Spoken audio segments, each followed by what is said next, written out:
खालिद कहाँ है?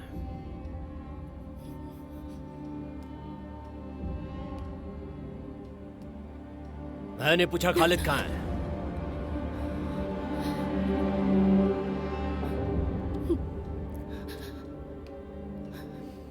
ये लीजिए पानी।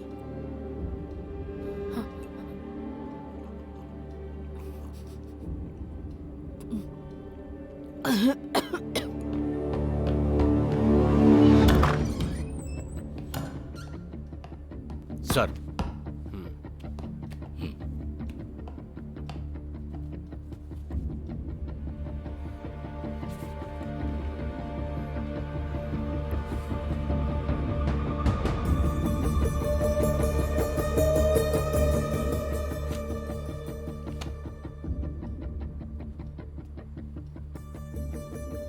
गौरी, तुम्हारे एक जवाब से कई और सवालों के जवाब मिलेंगे। बोलो, तुम्हें बताना ही पड़ेगा।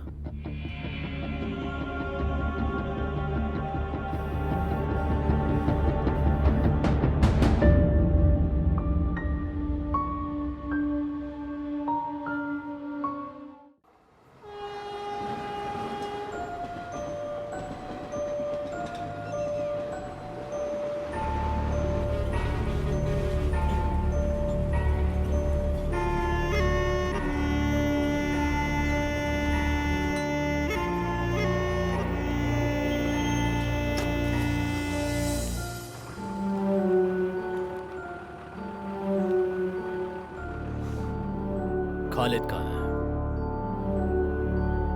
मैंने पूछा खालिद कहाँ है?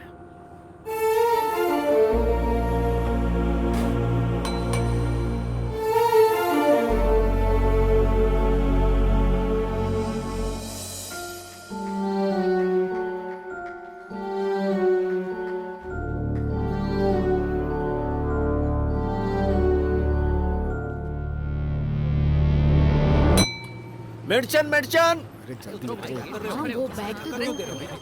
चलो आगे। दीदी, एक चाय। हाँ,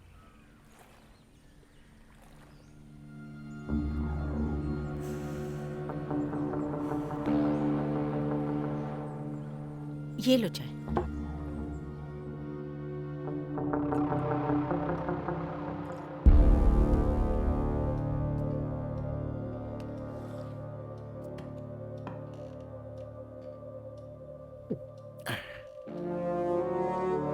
खेती में जो सब्जियां आती हैं उसकी फसल काट कर ये खालिद डिलीवरी देने जाता है साहब। वैन उसी की है क्या? हाँ, वैन उसकी खुद की है साहब। वो वहीं रहकर काम करता है और गौरी से कोर्ट मैरिज की है, ये जानते हैं। आगे बताओ। तुम रत्नाकर सिन्हा के पास कब से काम कर रहे हो? वो क्या है सर, असल में देखा जाए तो इस रत्नाकर सिन्हा के पिता के टाइम से ही उनका सारा हिसाब किताब हमारा ही परिवार देखता है। मेरे पिताजी आखिरी समय तक उसका हिसाब किताब देखते थे, अब मैं देखता हूँ।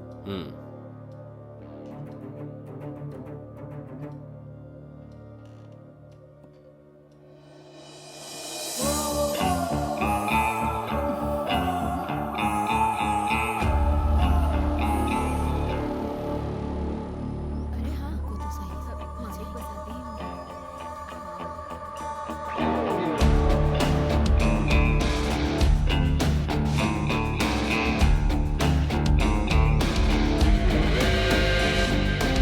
नमस्कार। सब लोग आ चुके हैं मालिक।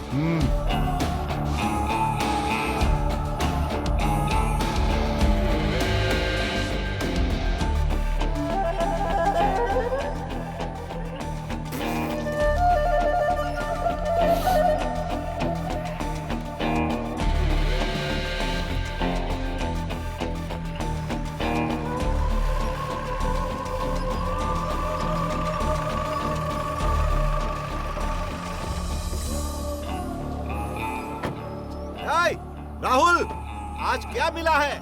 आज तो कुछ भी नहीं मिला, बस 2 खरगोश और एक डुक्कर, बस इतना ही। अच्छा। ओ हो। हाँ, इनकी किस्मत में ही मौत है। अरे मैं जो बोल रहा हूँ तुझे समझ नहीं आ रहा है क्या? इधर आ रे।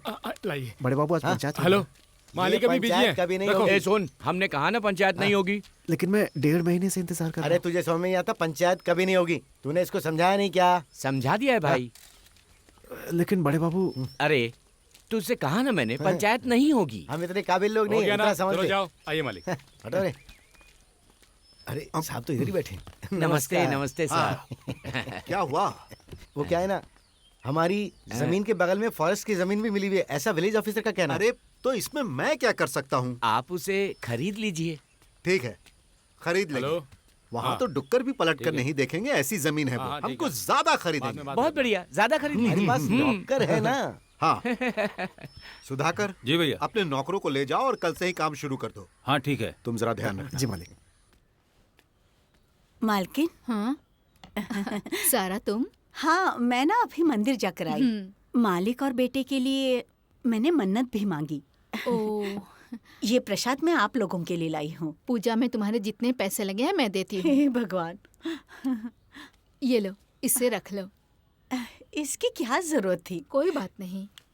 आप कितनी समझदार हैं मालकिन। ये लीजिए। चाचा, खुश तो हो ना? हाँ बेटा। ए, वो फोटो खींच रहा है, तुझे दिखाई नहीं दे रहा है? उधर जाके खड़ा हो। आप इधर आ जाइए।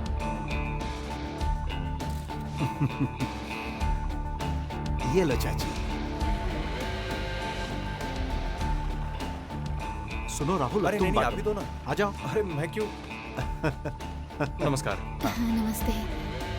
हाँ नमस्ते सर। नमस्ते। एक नए पुलिस स्टेशन के उद्घाटन के लिए हाँ आपको आमंत्रित करने के लिए आया हूँ मैं। 16 सबको तारीख को मिलेगा शाम ना? को हम 4 लोग बजे सब समझ गए। आप आ जाइएगा। मंत्री जी भी आ रहे हैं। अच्छा, मंत्री साहब भी? जी। ठीक है। अब जाइए। तुम कपड़े नहीं ले रही हो क्या? मुझे कपड़े नहीं चाहिए। क्यों? मैं मालिक से कुछ बात करने के लिए आई हूँ। क्या बात है? ए, क्या हो रहा वहाँ? बोल रही है आपसे कुछ बात करनी है। हाँ, क्या बात है? बताओ। बारिश की वजह से घर की छत टूट गई। हाँ वो बनाने के लिए मुझे आपकी मदद की जरूरत है मालिक। हाँ। करेंगे, अच्छी तरह मदद करेंगे। समझ गए ना? जी मालिक।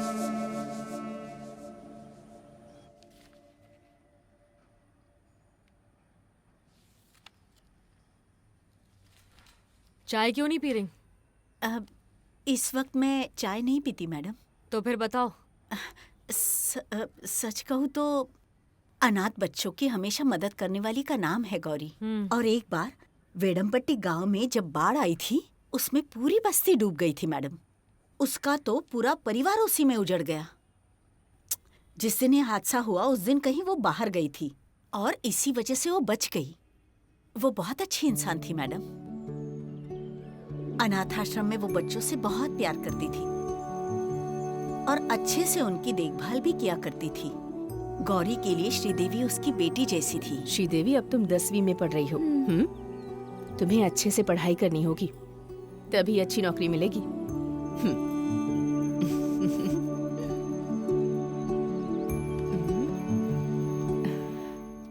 इसका मतलब रत्नाकर सेनाई ने आश्रम के लिए जगह दी और लोगों की सहायता भी की।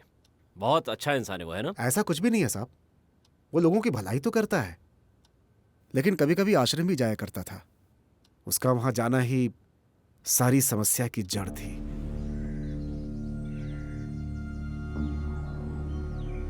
देखिए, आप सब लोग तो जानते ही हैं, आज खुशी मनाने का दिन है। हमारे मालिक हम सब के लिए मिठाई लाए हैं जो वो बांटेंगे। सही कहा। हाँ।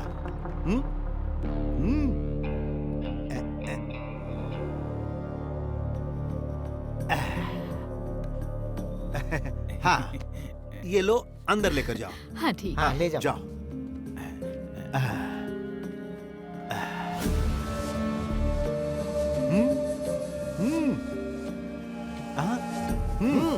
आ जाओ बेटा। आ जाओ।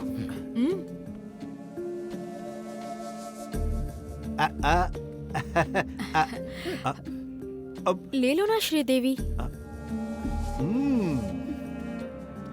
अभी अभी एडमिशन हुआ है। एक हादसे में अपना परिवार खो चुकी है ये। Sweet girl. आओ आओ आओ आओ, सब आओ। आओ। आ जाओ। मुझे भी दीजिए। लो। Thank you. अरे कहाँ गए थे तुम दोनों? हम लोग एंथनी चर्च गए थे। मालिक की हाँ, हाँ। माताजी का जन्मदिन है ना। काफी दिनों से बोल रही थी कि माँ के नाम पे पूजा करनी है, पूजा करनी है। इस बार करा ही दिया। हाँ। जितने पैसे खर्च हुए हैं मुझे बता देना। नहीं नहीं, उसकी क्या जरूरत है। ये लो। इसमें क्या है, लड्डू है? हाँ चलो अब अंदर चलते हैं। अरे सारे खुद मत खा लेना, मेरे लिए भी रख दो। ठीक है, रख दूंगी।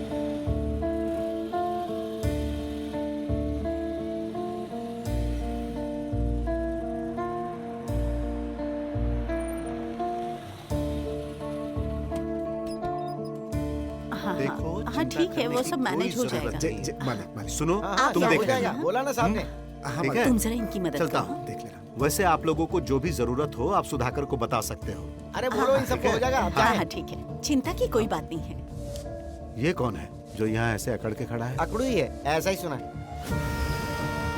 आप आइए ना, बैठिए।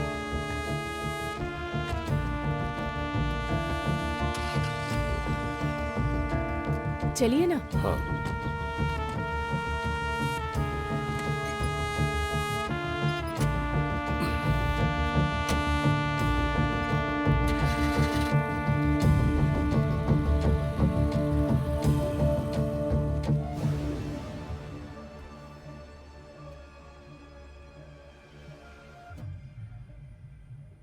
तुम्हारे कहने के मुताबिक सेनई काफी अच्छा इंसान था, है ना? ऐसा भी बोल सकते हैं, लेकिन खालिद और मालिक का 36 का आंकड़ा था। अरे थोड़ा उधर जाओ, पानी के बीच में जाना पड़ेगा, जाओ जल्दी। अरे जल्दी आओ। यहाँ पर जो लिखा है ना, क्या उस हो रहा है हिसाब से- साहब यहाँ पे? सर्वे। वो तो पहले ही हो चुका था, अब यहाँ पे क्या हो रहा है? सर्वे। अरे देखो, आप लोगों को जो चाहिए वो सेना ही मालिक देंगे, बस आप लोगों को हाँ में हाँ मिलानी है। इतना करना है कि वो जहाँ बोले वहाँ बस साइन कर देना। यहाँ साइन करने वाला कोई नहीं है। तुम बीच में टांग मत अड़ाओ। मैं तो टांग अड़ाऊंगा ही। इन गरीबों का खून मत चूसो। इन्हें जो चाहिए हॉस्पिटल, स्कूल, वो सब सरकार देगी। कभी भी ये सेनई सरकार नहीं बन सकता। सही कहा ना ऑफिसर? साइन करवा दो। कोई साइन नहीं करेगा। इसे रोकने वाला तू कौन होता है बे? तेरी तो यहाँ का नागरिक हूँ मैं। हाँ हाँ समझ गए समझ गए। हम लोग सब समझ गए, हमें जो देना होगा सरकार देगी। अरे लक्ष्मी, तुम्हारी छत के बारे में मैंने मालिक को बताया। मुझे छत की जरूरत नहीं।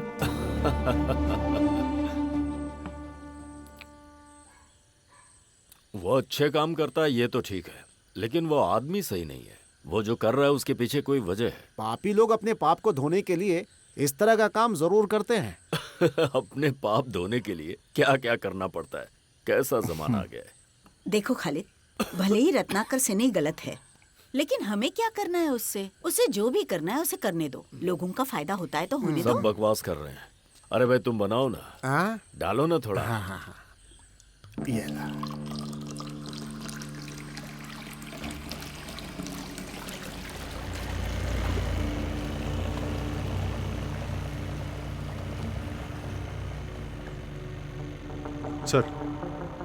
सर मैं उसको ट्रैक कर रहा हूँ सर। हाँ ओके, कीप ट्रैकिंग हिम।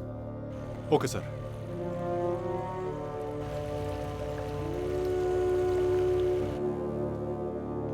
जरूरत पड़ी तो फिर से बुला सकता हूँ। अभी कुछ सवालों के जवाब बाकी है।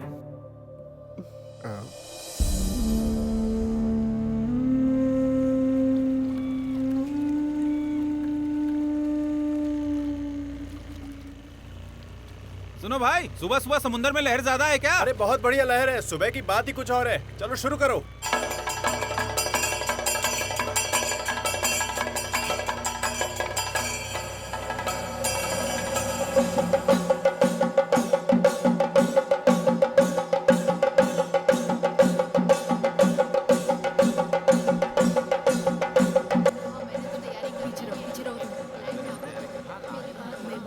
तुम चलो पूजा करो, हाँ, ठीक मैं गाड़ी पार्क करके आता हूँ।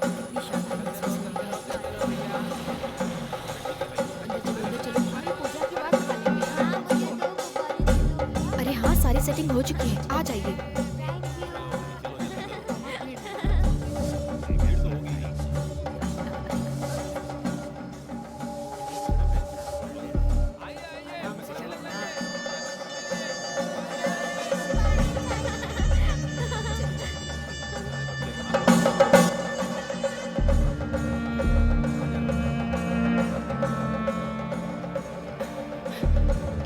श्रीदेवी कहीं दिखाई नहीं दे रही। अरे यहीं कहीं होगी। कहाँ जाएगी वो? मुझे तो कहीं नहीं दिख रही। ठीक है चलो गाड़ी में। एक मिनट आती हूँ।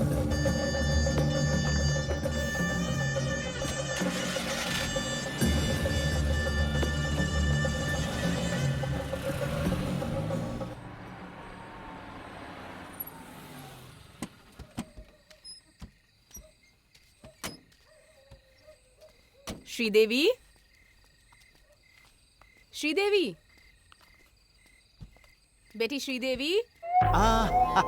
श्रीदेवी, मैं श्रीदेवी। वाह, आजा आजा। ए, आओ ना। अरे आओ, क्या हुआ? आ जाओ, आ जाओ। अरे कुछ नहीं होगा, आ जा। अरे कुछ नहीं होगा। ए, मेरी बात सुनो, मेरी बात मान लो। हाँ, कुछ नहीं होगा। अरे मान लो मेरी बात। कहा ना, क्या कर रही हो? सादा नखरे मत दिखाओ। छोड़ दो उसे। बाहर जाओ, बाहर जाओ। मैंने कहा बाहर जाओ। छोड़ उसे।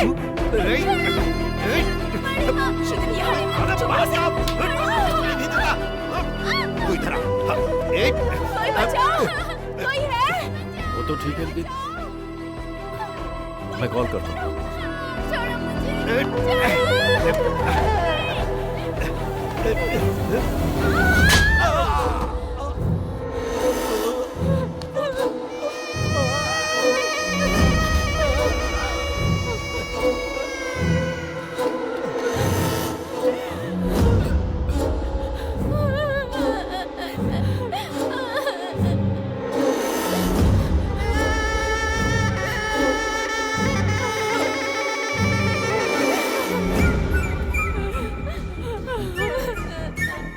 जल्दी आओ।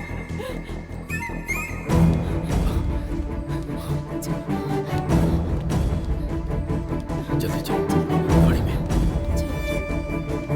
बैठो। चलो।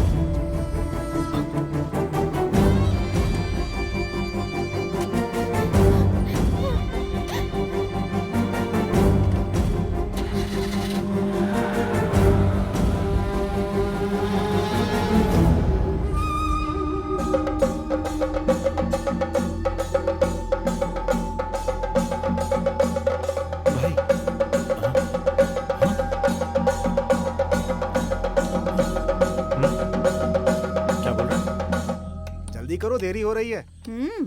अरे बंद तो करने दो। लो आ गए, ये भी अच्छे समय पे आए हैं।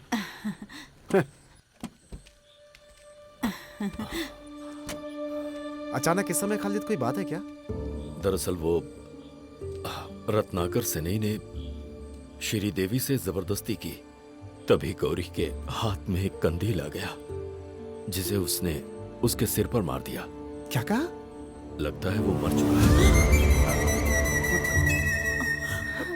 देखो भाई, इसे हम यहाँ छोड़कर जा रहे हैं, इसका ध्यान रखना भाई। देखो बेटी, अगर कभी पुलिस यहाँ आती है और तुमसे कुछ पूछताछ करती है तो कुछ बताना मत। हम जल्द ही तुम्हें लेने आएंगे। हाँ, मुझसे रहा नहीं गया और हम चलते हैं। बड़ी माँ।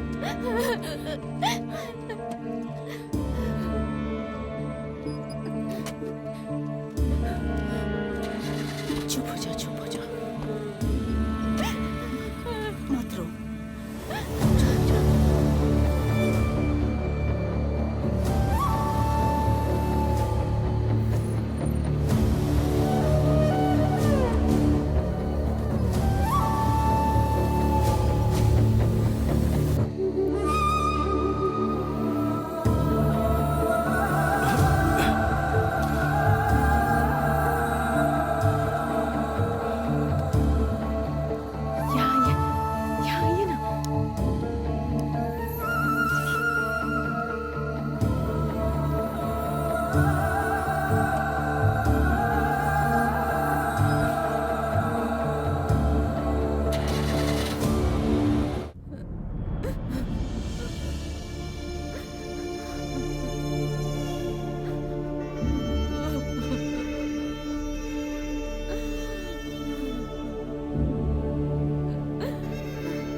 डरो मत गौरी, हम कहाँ जा रहे हैं? अब हम क्या करेंगे? कुछ रास्ता निकलेगा ही। सब कुछ ठीक होने दो, फिर हम यहाँ से कहीं दूर चले जाएंगे। हौसला रखो। अगर मैं गलत बोल रहा हूँ तो आप इससे पूछ लो। ऑर्फनेज में दिन रात यही काम करता है। हाँ सर, जब ये घटना हुई तुम कहाँ थे? सर मैं तो गांव के बाहर जो मंदिर है ना, वहाँ मेला लगा हुआ था, तो मैं उसी मेले में था सर।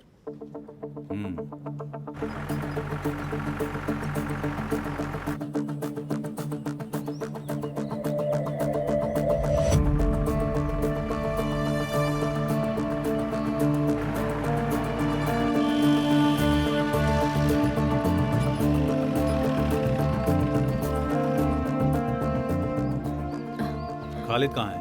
मुझे नहीं पता सर। और गौरी? उसका भी नहीं पता। तुम लोग जाकर अंदर देखो। ठीक है सर। तुम कहाँ काम करती हो? यहाँ बगल के गांव में। कोई नहीं है सर। पूछताछ के लिए जब भी बुलाया जाए आ जाना, समझी?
तू बहुत बड़ा समाज सेवक बन गया है ना? अरे छोड़िए इन्हें। खालिद कहाँ है? मैं कुछ नहीं जानता। देख मुझे पता है, तुझे मालूम है वो कहाँ है? मैंने कहा ना छोटे मालिक, मैं कुछ नहीं जानता। सुबह होने से पहले मुझे पता चल जाना चाहिए कि वो कहाँ है। सुनो, इस पर जरा नजर रखो। चलो चलते हैं। चलो।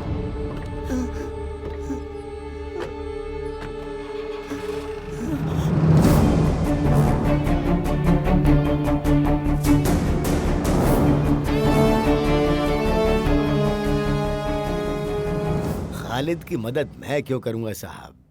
ऐसा क्या रिश्ता है आपके और खालिद के बीच में? वो और मैं बचपन से एक साथ खेले कूदे पले बड़े। जब उसकी माँ मर गई तो वो मेरे साथ रहने लगा। मेरा बेटा जिस दिन जाने वाला था उसी दिन वो एक गाड़ी से टकरा गया। ये एक इत्तेफाक था और मेरा बेटा उसी वार्ड में था। उस दिन उसे बचाने के लिए खालिद ने ही मेरा साथ दिया था। हाँ। वो सब रहने दो, खालिद को बुलाओ। वैसे तुम सरकार के खिलाफ झूठी गवाही का अंजाम जानते हो ना? क्या बोल रहे हो साहब? नहीं समझे? खिलाफ ही सही, पर सरकारी मामला हो या सामाजिक मुद्दा अगर जरूरत है तो हम आवाज उठाएंगे। खाली हाथ बैठकर ये जिंदगी नहीं जिए साहब। ये जो खेल है इसमें अगर हमें किसी का सामना भी करना पड़े ना तो हम उसके लिए पूरी तरह तैयार हैं।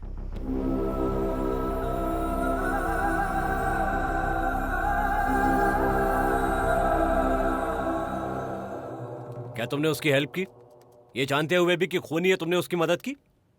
कोई खून करके आए तो उसे छुपा कर रखना नेक काम है क्या? बोलो, क्या यही देशभक्ति है? हाँ, बताओ, सच बताओ क्या हुआ था? मैं खालिद और गौरी को लेकर थोड़ी दूर पर अपने बिरादरी वालों के घर ले गया था। उसको ड्राइविंग के काम पर भी लगाया और खालिद ने वहां काम भी किया। उन्हें ठहरने के लिए एक घर का इंतजाम भी करके दिया और वहीं पर गौरी गर्भवती हुई और फिर वहां पर उन्हें एक बच्ची हुई।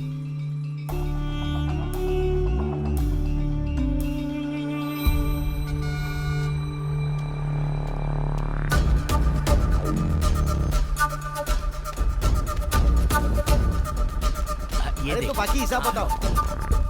मालिक, हाँ? हमारे सारे ट्रकों को पुलिस चेक कर रही है। कहाँ पर? चेक पोस्ट पे। कमल ने फोन करके बताया था।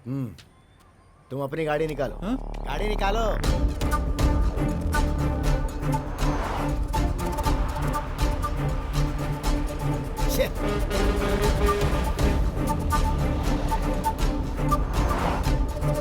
थोड़ी तेज चलाना। जी मालिक।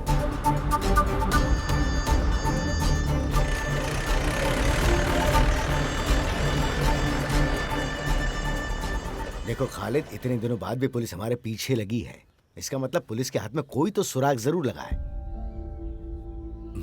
कुछ दिनों तक सबकी भलाई इसी में ही है कि जगह बदल लो। पर मैं गौरी को अकेला छोड़कर,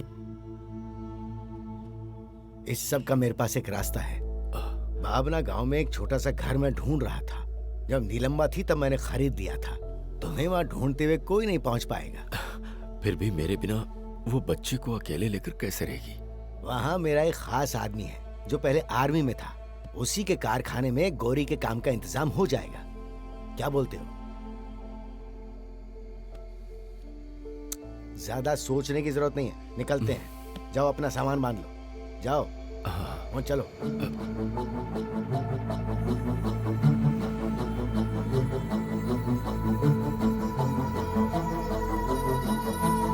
हेलो, हाँ साइमन मैं बोल रहा हूँ। हम लोग रास्ते में हैं। लेट भी हुए तो भी तुम हमसे आके मिलना। हाँ हाँ हाँ हाँ, बोट वाले से बात की ना? हाँ हाँ हाँ।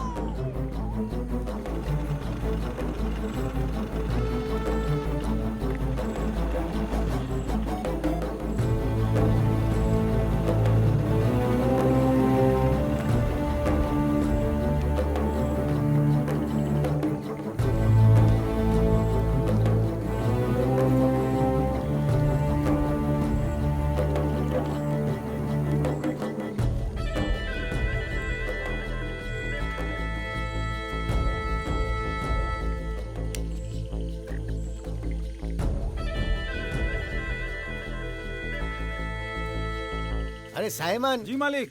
किसी को बुला के इस जगह की सफाई तो करवाओ। ठीक है। आ जाओ, आ जाओ। छे।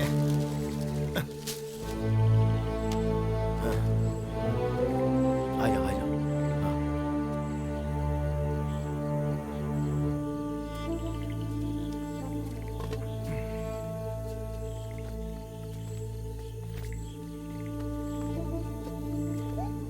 गौरी, मैंने जो बोला याद है ना? अगर कोई पूछे तो कहना पति मुंबई रहता है। यहाँ मैंने सबको यही बोल के रखा है। अब हमें चलना चाहिए, चलो। गौरी, डरना मत, बस कुछ ही दिनों की बात है, सब ठीक हो जाएगा, चिंता मत करो। ये लो, कुछ पैसे रख लो, जरूरत पड़ने पर कांटेक्ट करना।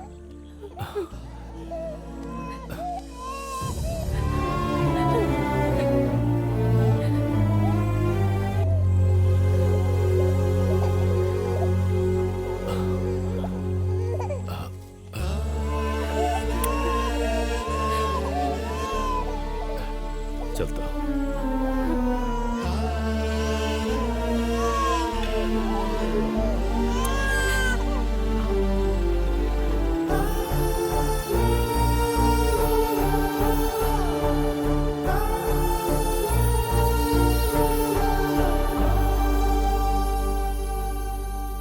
वो नाव से रवाना तो हो गया था, लेकिन बाद में पता चला कि वो पानी में डूब गया।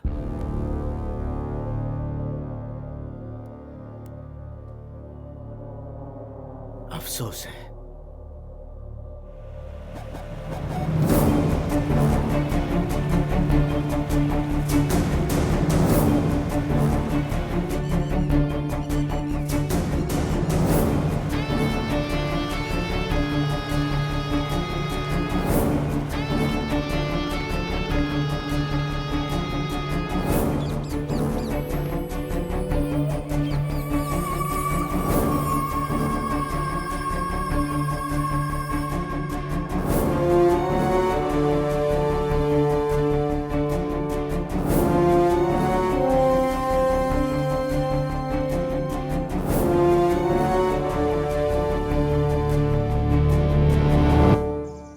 इस बात को बहुत दिन हो चुके हैं। आप जो जगह बता रहे हैं लेटन बुलन गांव में है। खारी जमीन है। उसका सर्वे नंबर है 126/16। उस मासन नायर की बेटी है और दामोदर नाम के आदमी की बीवी लीला, उम्र 57। बाकी कुल मिलाकर इनके ही नाम पर है वो जगह जो आप बता रही हैं। बाद में पेपर में कोई बदलाव तो नहीं हुआ ना? नहीं नहीं नहीं। जल्द से जल्द उस जगह की सारी डिटेल पुलिस को सौंप दो आप। जी जरूर।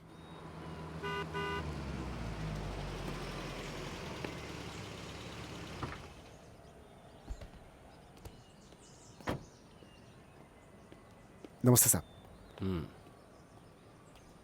है हैं? वहां जाके खड़ा हो।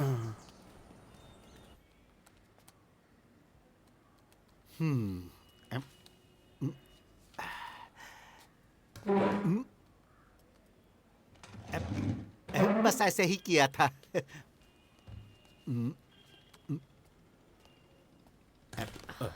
Good morning sir.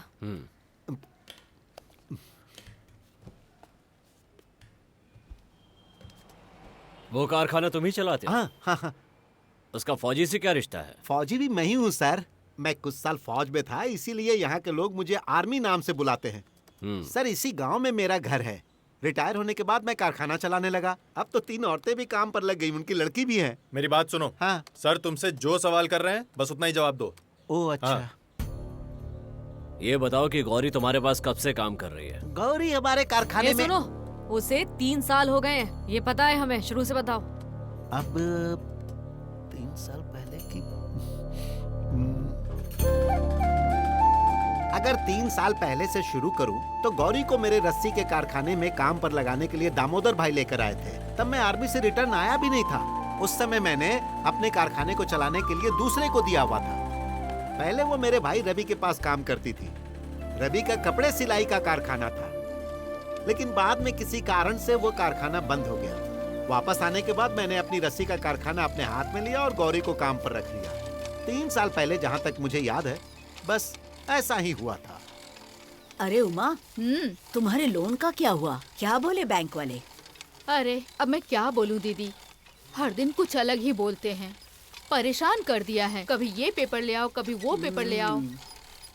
एक छोटे से लोन के लिए इतने सारे सवाल, बाप रे। हम जैसे लोगों को कौन लोन देगा? ऐसे लोगों को लोन मिलता है जो उनको चूना लगाकर भाग जाते हैं। सही कहा। कल के अखबार में लिखा था एक आदमी 3,000 करोड़ लोन लेके भाग गया। 3,000 करोड़।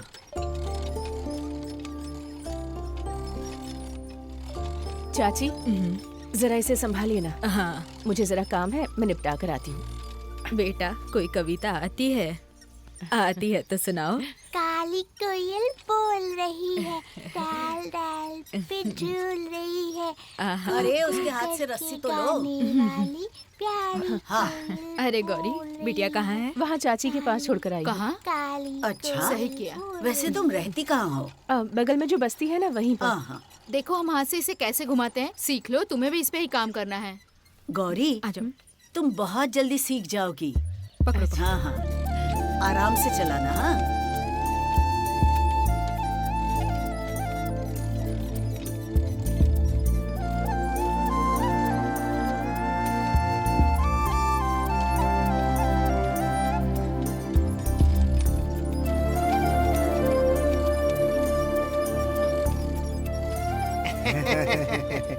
ये जो लद्दाख लद्दाख बोलते हैं उसके बारे में तुम्हें कुछ पता है? ऐसा क्या लद्दाख में? अरे वहाँ पहाड़ है, अच्छा। बहुत सारे पेड़ हैं और भी बहुत कुछ है भाई। ओहो। मैंने वहीं पर अपनी आंखों से मौत को भी देखा था। दीदी सुना, इसने मौत को भी देखा बस है। ऐसे ही फेंकता रहता है।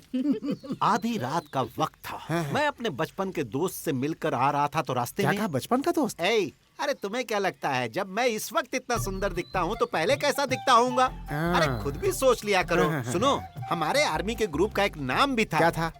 अरे राज कपूर ग्रुप। राज कपूर की फिल्म बहुत देखते थे क्या? अरे मालती, सब खाना खत्म हो गया क्या? हाँ मालिक। बाकी कहानी मैं रात को 2 पैग मारने के बाद विस्तार से बताऊंगा। हाँ? गौरी अभी नहीं आई है। वैसे तुम्हारे पति मुंबई में है ना? वहाँ वो करता क्या है? फल की दुकान है। हाँ, फिर वो बांद्रा में होगा। बांद्रा में। मुझे वहाँ की हर जगह के बारे में अच्छी तरह से पता है। मामा को गाना गाकर सुनाओ। क्या हुआ? अरे क्या कर रहे हो? सामान ठीक से रखो। हाँ, मामा नहीं है, फेंकू मामा। जल्दी आओ। आता हूँ। कभी मामा कभी दादा। फौज में थे, ये झूठ है ना? अरे नहीं साहब। तो वॉचमैन थे क्या? ये दिखता भी वैसा ही है। सर अब मैं आपको खुल कर बताता हूँ। मैं बांगुड़ मिलिट्री कैंप में था। वो क्या है ना साहब, पहले मैं कैंप के सामने मछली मटन घी में अच्छी तरह पकाकर होटल चलाता था। मेरा खाना एक मिलिट्री वाले को बहुत अच्छा लगा और वो मेजर के पास ले जाकर मुझे कुक बना दिया। देखो, सर जो पूछ रहे हैं सिर्फ उतना ही जवाब दो। इसके साथ में एक और आदमी था ना? हाँ उमेश। बुलाओ उसे। Okay sir. तुम कम्युनिस्ट हो क्या? अरे नहीं सर, आप बोलोगे तो मैं बन जाऊंगा। ए सुनो, हाँ? साहब बुला रहे हैं, अंदर चलो। जी चलता हूँ। नमस्ते नमस्ते। चलो वहाँ खड़े हो जाओ। जी सर। अरे तुम्हारा ही नाम उमेश है क्या? जी मैडम। इस आदमी को तुम कब से जानते हो? इसके साथ तुम्हारा रिश्ता क्या है? 5 साल से इनके साथ काम कर रहा हूँ मैं, एकदम परछाई की तरह। ये नहीं थे तो सब कुछ मैं ही देखता था। इन्होंने कभी मुझे पराया नहीं समझा। मुझे अपने भाई की तरह प्यार करते हैं ये, लेकिन औरतों को देखते ही थोड़ा बहक जाते हैं। मैंने इनको बहुत समझाया, लेकिन आदत से मजबूर है ये। मैंने कहा कि सारा स्टाफ शादीशुदा है, लेकिन झपट्टा मारना छोड़ते ही नहीं है। अरे जो पूछा जाए सिर्फ उसी का जवाब दो, फालतू बकबक क्यों कर रहे हो तुम? फालतू क्या, सब सच है। सुनो, उसे बोलने दो, आगे बोलो। इनको मैंने विनीता और विमला से मेल जोल ना बढ़ाने के लिए समझाया। उनके भाइयों ने जब आकर इनको कूटा था तो मैंने ही बचाया था इनको। विनीता, विमला, वैशाली, सारे नाम वी से ही शुरू हो रहे हैं। सर वी फॉर विक्ट्री है ना सर? अरे साहब, वी से कोई मतलब नहीं है, A to Z कोई भी चलेगी, बस औरत होनी चाहिए। तू बाहर तो मिल। चाय पिलाएंगे क्या? हाँ, और कोई बात तो नहीं है? कंट्रोल रूम में इन्फॉर्म कर दो। हाँ। होटल वाले मेजर, तुम जाओ। सर कभी बुलाऊं तो? जब भी बुलाएंगे मैं आऊंगा सर। हाँ। साहब मैं भी निकलूं?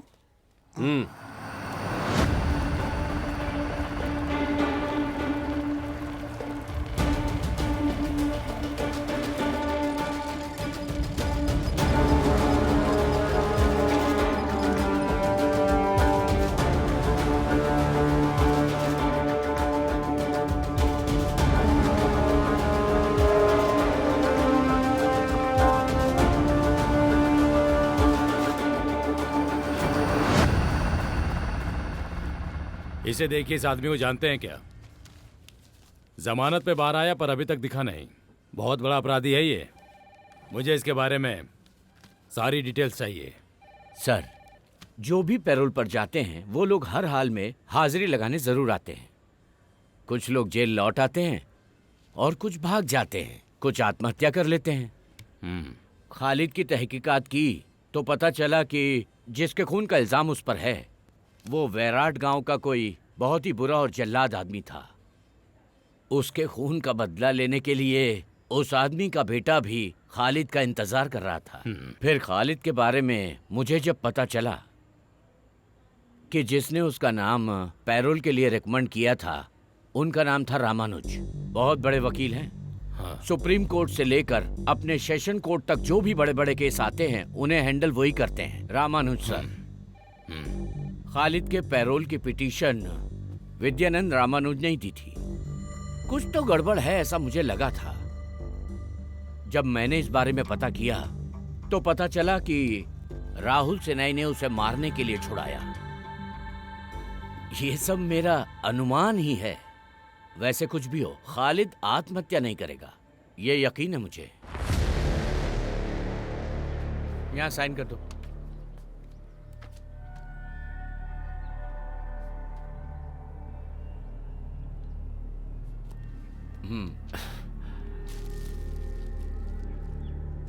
धन्यवाद साहब।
धनकासी से निकलकर जब मैं यात्रा पर गया था तो अखबार में कुछ शब्द और छोटा सा फोटो देखा।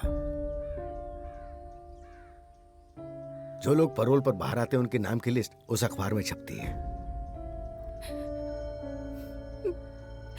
मैं वहां फौरन पहुंच गया था, लेकिन उससे पहले ही मामला हाथ से पूरी तरह निकल गया।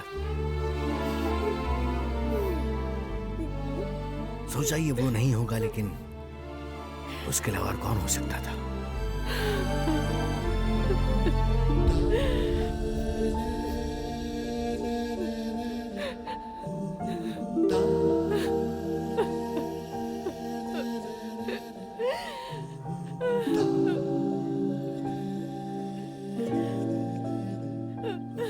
गौरी, तुम और तुम्हारी बच्ची जब तक चाहे यहाँ रह सकते हो। वो मेरे अपने खून जैसा था, एक सगे भाई की तरह था मेरे लिए। किसी चीज की जरूरत हो तो मुझे याद कर लेना। इस बच्ची को लेकर अब अकेले ही जीना है ना, इसके बारे में किसी को बताना मत। वक्त सभी के लिए अपने अलग अलग फैसले सुनाता है, पर एक बात है, उसके नाम मिलने से हम सब बच गए हैं।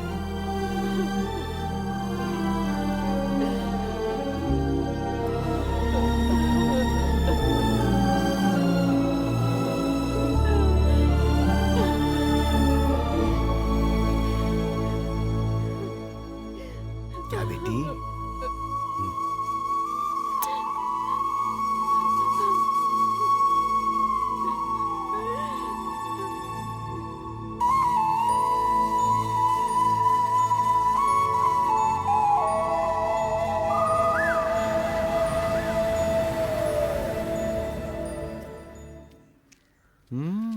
मैसेज देखकर भी जवाब नहीं दिया।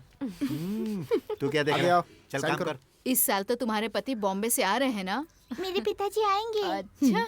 आएंगे। और सुनो गौरी, तुम्हें भी हम लोग रोज के जमा भत्ते में शामिल कर रहे हैं। नहीं नहीं, मुझसे नहीं होगा। अरे तुम्हारी पगार में से सिर्फ 50 रुपए ही तो जमा करने हैं। जरूरत पड़ने पे पैसे काम आते हैं। हाँ। अगर किसी का उधार हुआ तो भी चुका सकते हैं ना। हाँ, मेरी तो? बात मानो तुम। हो गया जा। गौरी, जल्दी आकर पगार ले लो। जाओ, जाकर पैसा ले लो। यहाँ पे। हाँ, उन्होंने जो भी कहा वो सही है। कभी कभी इसी तरह जमा किए हुए पैसे काम आ जाते हैं। मुझे इसका तजुर्बा है। वैसे मुझे पेंशन मिलती है, इसीलिए मैं ये सब नहीं करता। ये मुझे दोगी क्या? ठीक है। वैसे मैं तुम्हें एक बात बताऊं, पेंशन की बात आई तभी मैं मिलिट्री का काम छोड़कर आया। उन्हीं पैसों से मैं रम की बोतल खरीदता हूँ। जब तक खरीदते रहेंगे तब तक मैं आपके साथ रहूंगा। जब तक मैं मिलिट्री में काम करता था, हर रोज बिना पानी मिलाए रम गड़गड़ गड़गड़ गड़गड़ करके पीता था। अच्छा। ना तो मेरी जीभ कभी लड़खड़ाती थी और ना ही कभी पैर लड़खड़ाते थे। अच्छा। उसके बाद में कच्चा अंडा फोड़कर खा जाता। वो किस लिए? कच्चा अंडा जैसे ही अंदर जाता था, मुझे लगता था पाकिस्तानी फौजी मेरी तरफ आ रहे हैं और मैं उन्हें एक ही बार में उड़ा दूंगा। अब मुझे एक असिस्टेंट रखना पड़ेगा। वो किस लिए? आपको घर पहुंचाने के लिए? नहीं नहीं, क्या बोलता है? वो रहेगा तो पूरी बोतल पीऊंगा। पीने के बाद ना झूमूंगा ना हिलूंगा, एकदम स्टडी रहूंगा, एकदम कड़क। उसके बाद लोग मेरा नाम रखेंगे। क्या नाम रखेंगे? गब्बर सिंह बोलेंगे। वो तो आप जीवन में नहीं बन सकते। आज तक गोलियां देखी हैं आपने? तुझे दिखाऊं क्या? शक करता है मुझ पे? नहीं नहीं, शक नहीं। चल जा। जब देखो फालतू बात करता है। असली गोली देख ले तो फट के हाथ में आ जाएगी।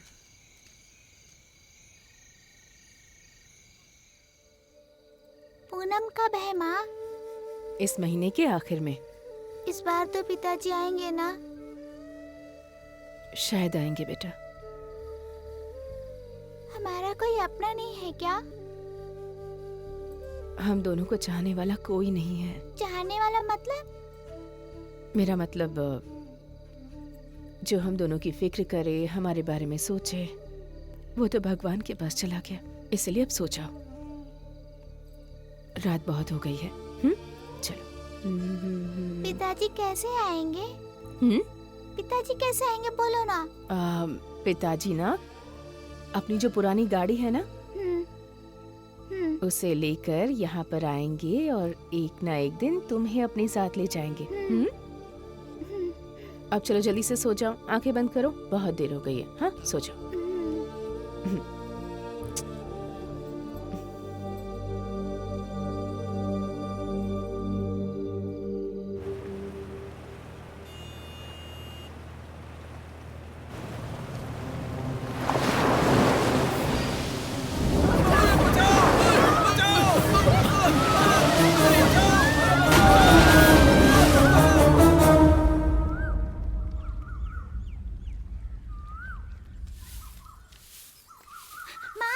हाँ। पिताजी आ गए। क्या? पिताजी आ गए। पिताजी? हाँ। कहाँ? वो पानी में तैर के आए हैं। चलो ना माँ, चलो ना जल्दी। पिताजी, पिताजी, पिताजी। अरे तू चुप करना।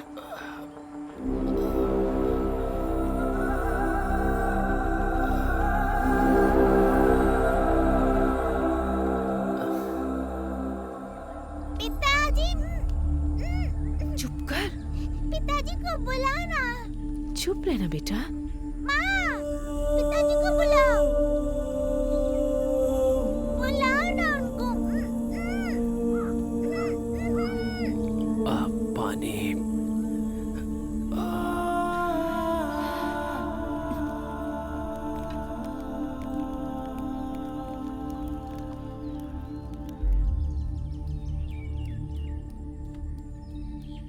पिताजी, इससे पूछ लीजिए। हाँ। मैं आपको याद नहीं हूँ क्या? मैं आपकी बेटी पारो हूँ पिताजी। हाँ। आपको दर्द हो रहा है? पारो बेटी। हाँ मामा जी।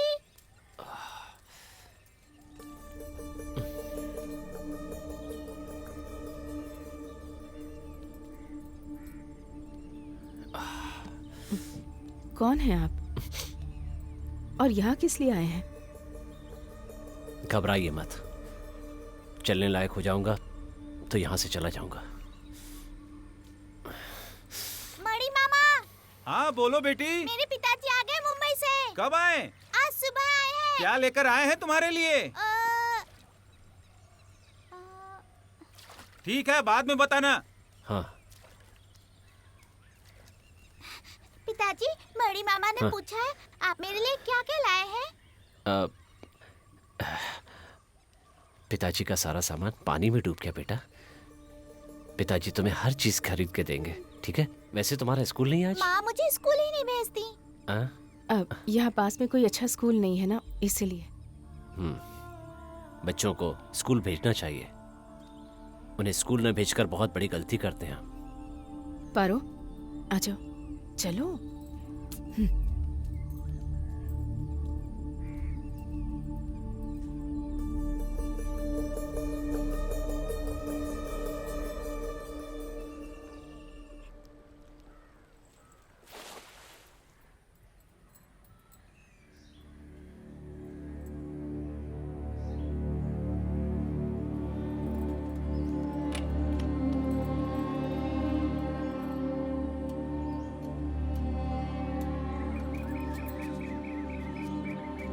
पारो,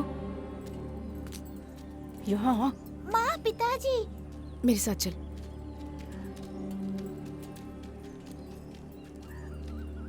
क्या देख रही है? चल।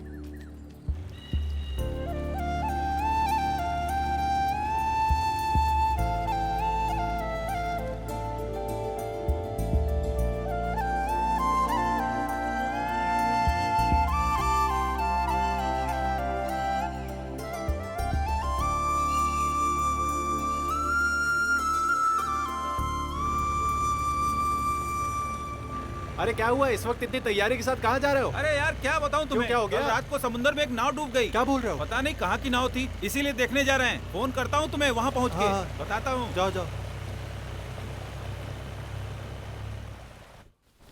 बेटा पारो, पिताजी आए हैं क्या? मणि ने देखा ना, उसी ने बताया। अब तो तुम्हारे साथ रहेंगे ना? हाँ हाँ दीदी। कितनी खुश है, देखो तो सही। जानते हो वो एक पाकिस्तानी था, हमारा खूंखार दुश्मन। पर मैं भी पुराना खिलाड़ी हूँ। अच्छा। मैं एक ताला लेकर गया था। चाबी वाला? हाँ, रस्सी से बांधकर उस पर ताला लगा दिया। फिर तो आर्मी वालों ने आपका कोई नाम भी रखा होगा। दारा सिंह कहकर बुलाते थे। तो इसीलिए आप फूल कर कुप्पा हो गए हैं। गौरी, गौरी, मुझे सब पता चल गया है। तुम्हारा पति मुंबई से आया है। इस साल वो त्योहार अपनी गौरी के साथ ही मनाएगा। अरे अच्छी तरह से मनाओ। अच्छा है, घर में खीर वीर बनाओ, और अगर थोड़ी खीर बच जाए तो मुझे भी खिलाओ। हाँ, मैं शाम को आऊंगा तुम्हारे पति से मिलने के लिए। हाँ। अरे रे रे, इसकी चाल तो देखो, अब तो ये दिखाई भी नहीं देती। इसकी चाल से मेरी जान निकलती है। संभल कर रहना, उसका आदमी घर में ही है। साइज देखा है उसका? आप जैसे बोल रहे हो वो काम आएगा अपने? अरे साइज मायने नहीं रखता, इंसान का काम मायने रखता है। काम तो मैं भी करता हूँ आपके साथ। चुपचाप चलो। चल तो रहा हूँ। आप कैसे हैं? मैं ठीक। मैं जनार्दन ग्रुप से हूँ, रिटायर्ड सूबेदार मेजर। मैं इनके साथ ही चिपका रहता हूँ। मेरे बिना ये कुछ नहीं कर सकते। उमेश नाम है मेरा। जब सुना कि पारू के पिताजी आए हैं तो सोचा कि चलो चलकर मिल लेते हैं। ये केरला की देशी दारू है, एकदम पक्का माल। मुंबई में नहीं मिलेगी। आपके लिए लाए हैं। हाँ। मेजर साहब, मैं शराब नहीं पीता। अरे रे रे रे, थोड़ी सी पियो, टेस्ट करो। एक ढक्कन? अरे ये हाथ से बनाई हुई है। कोई बात नहीं। अरे जब ये नहीं पीते तो क्यों जबरदस्ती कर रहे हैं? अरे वो तो मैं बस ऐसे ही जान पहचान करने आया था। दूसरी कोई बात नहीं है। मैं चलता हूँ। नमस्कार। फिर मिलेंगे। जी नमस्ते। चलो भाई, चुपचाप चलो।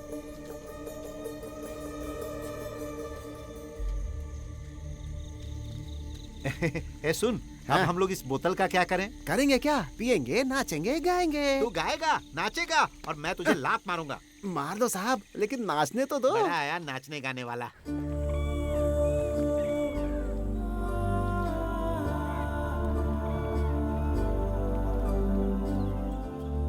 पारो। हाँ। यहाँ से ऐसे, इस तरह। पारो। इस तरफ से पकड़ना है।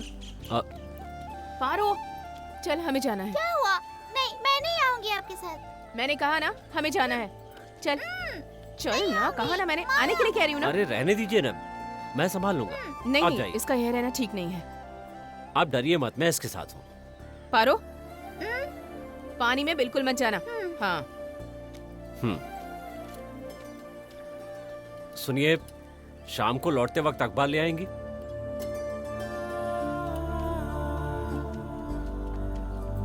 आराम से खींचना, इस तरह से। मैं सीख जाऊंगी अरे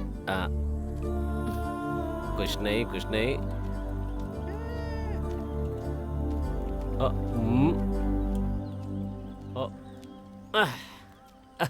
ये तो खाली है।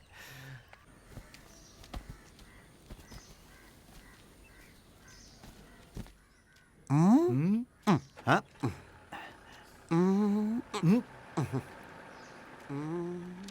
हे, क्या इसमें सब गड़बड़ लग रहा है? हिसाब है, ऊपर नीचे तो होता ही है साहब। अरे यार, मेरा दिमाग मत खा। इसके हिसाब से किसी ने कुछ भी नहीं खाया, ना तुमने कुछ खाया, ना मैंने कुछ खाया, और इसके बाद भी। ए गौरी, मान गया मैं तेरे पति को। हे, आज के जमाने में भला ऐसा इंसान कहाँ मिलेगा जो बिल्कुल भी दारू नहीं पीता हो। बहुत अच्छा इंसान है वो। दोस्ती ना भी हुई तो आते जाते उससे हिंदी सीख ही लूंगा। गौरी, इनको कभी दरवाजे पे फटकने मत देना। हिंदी के बहाने उसे पीना सिखा देंगे, मुसीबत तुम्हारी बढ़ जाएगी। देखता हूँ। ये हो गए 99। हाँ, 100। रस्सी के कारखाने में खून। एक रस्सी के कारखाने में लड़की से मालिक ने गलत बर्ताव किया तो वो खबर छोड़, कोई दूसरी खबर नहीं पढ़ सकता। केरल में बच्चियों को अगवा करने के मामले बहुत बढ़ गए हैं। एक चौंकाने वाला मामला प्रदेश में सामने आया है कि भिखारियों का एक बहुत बड़ा गैंग बच्चों को अगवा करके उन्हें भीख मांगने के लिए लगा देता है। अखबार में कोई अच्छी खबर नहीं है? ऐसा तो नहीं कि तू मन से ही बोले जा रहा है? अब यहाँ जो छपा है वही पढ़ रहा हूँ मैं। तुझे ऐसी ही खबरें दिखती हैं। मेरी क्या गलती है?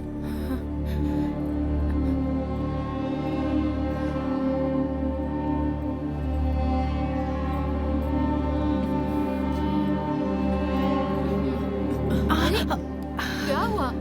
हाँ? क्या हुआ बेटी? तुम ठीक तो हो? कुछ नहीं, तबीयत ठीक है ना? अरे आप लोग इतना भी नहीं समझती। चिंता करने की जरूरत नहीं। भले ही ये यहाँ पर है लेकिन इसका मन वहाँ घर पर है। हाँ, इसका पति बहुत दिनों बाद आया है ना, कुछ दिनों तक ऐसा ही चलेगा। सर क्या मैं जरा घर होकर आ जाऊँ? तबीयत ठीक नहीं लग रही। अरे रे, तो घर चली जाओ। जाओ जाओ जाओ जल्दी जाओ जाओ, तुम्हारी तबीयत ठीक नहीं है। तुम्हें पता नहीं है इसका पति बाहुबली जैसा है, इसे तो भगवान ही क्या बचा। बकवास बेचारी किए जा फूल रहा सी है। गौरी। रात को तुझे फोन करूंगा, उठा लेना। सठिया छेड़ी। गया है बुढ़ा। लाओ दीदी। हाँ, देती हूँ।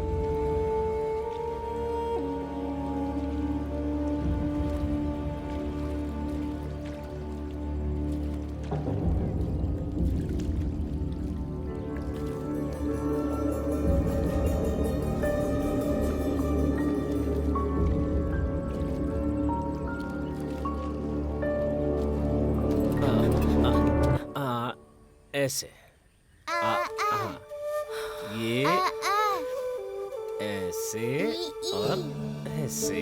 हाँ, ये ठीक है।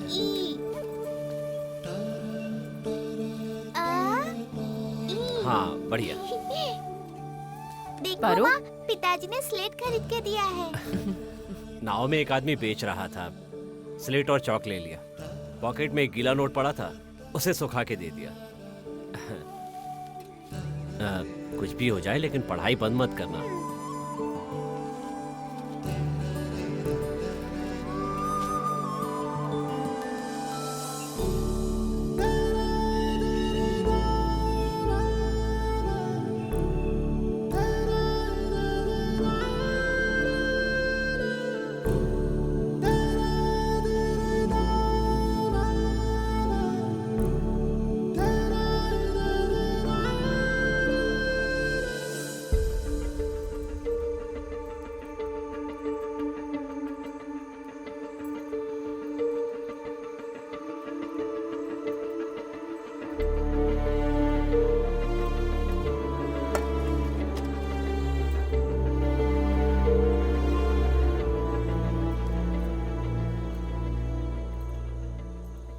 आप कौन हैं? आपका नाम क्या है और यहाँ क्यों आए हैं? नाम भूल गई क्या? पारो का पिता। डरो मत, मैं किसी को तकलीफ देने के लिए नहीं आया हूं। जैसे आया हूं वैसे ही चला भी जाऊंगा। हो सकता है कल ही चला जाऊं। वैसे एक बात पूछूं? ये पारो के पिताजी? पारो कभी अपने पिताजी से नहीं मिली है, वो मुंबई में है।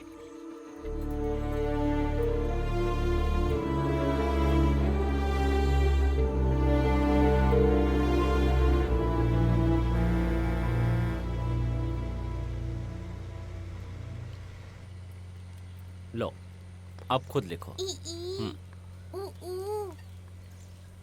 माँ देखो, मैंने अ आ इ ई पढ़ना सीख लिया। समझदार बच्ची है, सुबह सुबह स्लेट लेकर आ गई। पारो चल। आज पिताजी के साथ ही रहूंगी। इन्होंने कहा है कि आज ये मुझे ABCD लिखना सिखाएंगे। इस रस्सी के काम में कितनी दिहाड़ी मिलती है? 50 रुपए खर्च करने के बाद भी 150 रुपए बच जाते हैं। अब खाना बनाकर रसोई में रख दिया है, खा लीजिएगा। हाँ। पारो मैं जाती हूँ। हाँ, अच्छी तरह से लिखो। हाँ, जरा दिखाओ। हाँ,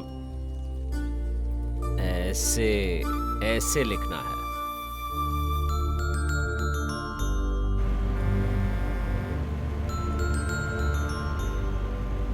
अरे सुनो भाई, मैं एक बात बताना चाहता हूँ। यहाँ इस तरह के रस्सी के कारखाने कई सारे हैं। हाँ। अगर मुझे टाइम पर डिलीवरी नहीं मिली तो मैं नेक्स्ट ऑर्डर नहीं दूंगा। बाद में कोई बहाना मत बनाना, ये बात मैं साफ साफ कह देता हूँ। अरे सर, मैंने जुबान दे दी तो बस दे दी। मानता हूँ बारिश और बाढ़ की वजह से जनवरी में थोड़ा लेट हो गया, लेकिन इस बार मैं समय पर ही दे दूंगा। आपको कमीशन का चेक मिल जाएगा, पैसे दिलवा दीजिए, बहुत तकलीफ है। तुम चेक और कमीशन की बात करके मेरी जुबान पर ताला लगा देते हो। ठीक है भाई, मिल जाएगा। चलता हूँ। बहुत टेढ़ा आदमी है ये। अरे नहीं, ये तो बस खाली दिखावा है। इस दाम में इस आदमी को और कहाँ मिलेगा। लेकिन हमारा समय ही अरे खराब मुझसे चल रहा बोलकर है। क्या फायदा, इन औरतों से ठीक से काम दीजिए ना आप। हेलो, तुम शीला बोल रही हो ना? ये लो। हाँ हाँ, बोलो बोलो। हाँ, अरे पहले क्या मुसीबत कम थी। हेलो, मैं जरा बिजी हूँ, बाद में बुलाता हूँ।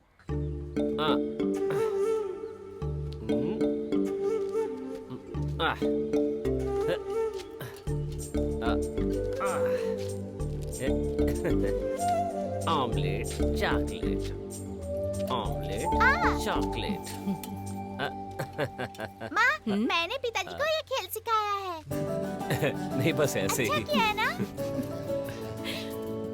बेटिया अब तुम खेलो। अरे अरे वो पत्थर, वो पत्थर। अच्छा, ये लो। पकड़ो।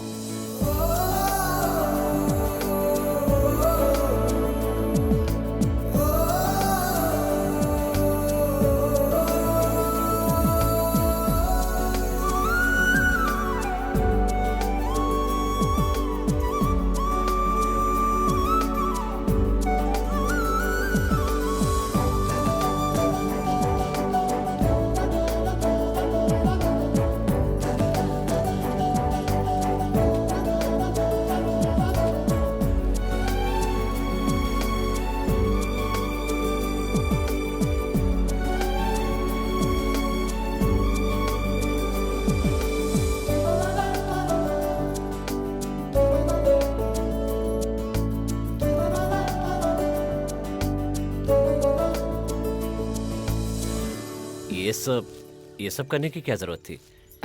मैं अब तुम्हारे लिए बोझ बन गया हूं ना? मुझे तो ऐसा कभी महसूस नहीं होता।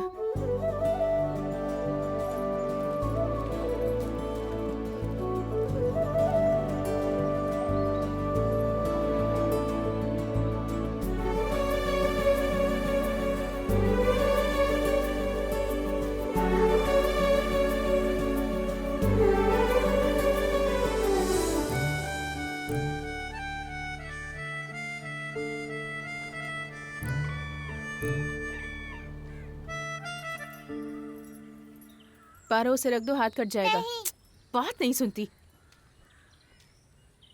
पारो,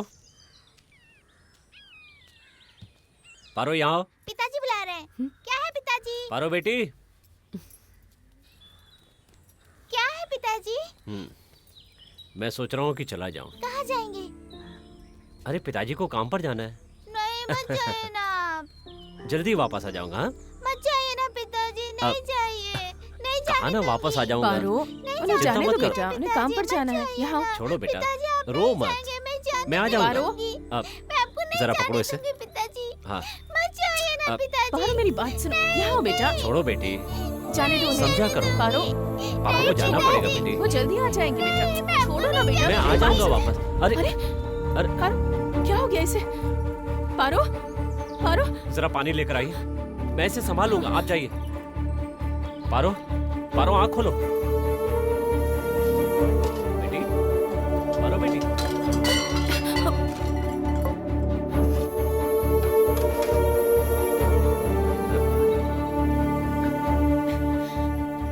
कुछ नहीं होगा।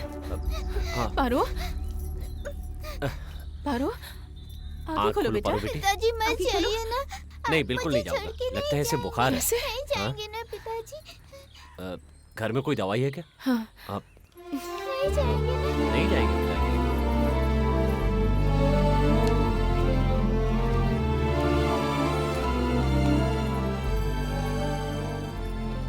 कहा ना पिताजी कहीं नहीं जाएंगे। लो दवाई ले लो।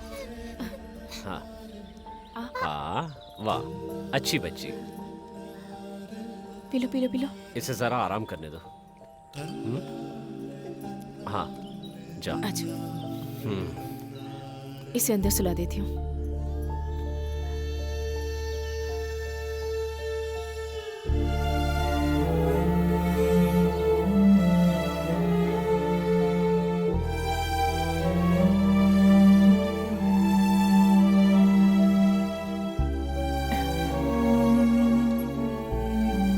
पिताजी चले जाएंगे क्या माँ? ये सब सोचना बंद करो और चुपचाप सो जाओ।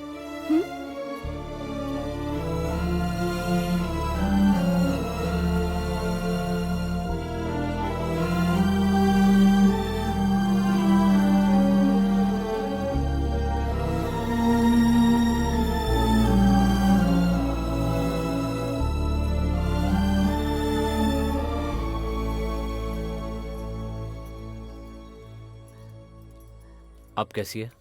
अब थोड़ी सी ठीक है। हाँ।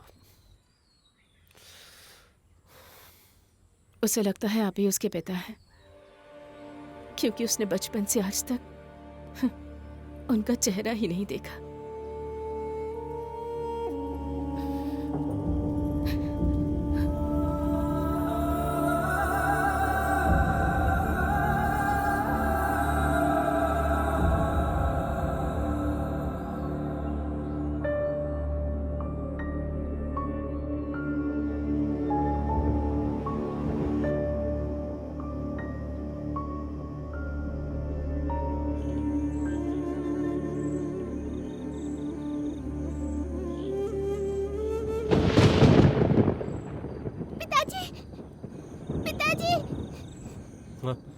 पिताजी मत जाइए ना।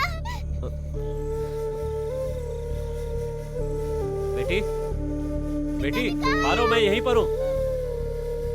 हाँ, यहीं पर हूँ। मेरी प्यारी बच्ची, मैं कहीं नहीं जाऊंगा। आराम से सो जाओ। सो जाओ बेटी, सो जाओ। कहीं नहीं जाऊंगा। सो जाओ।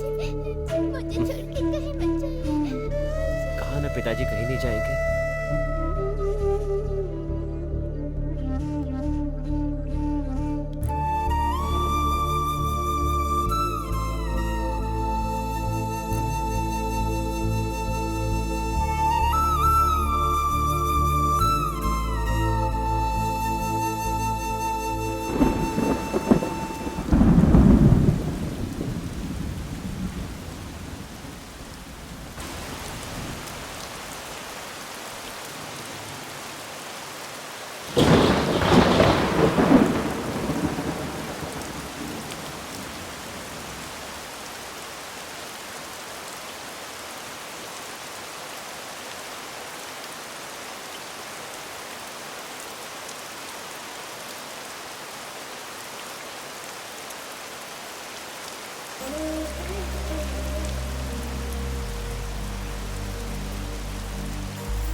कौन है?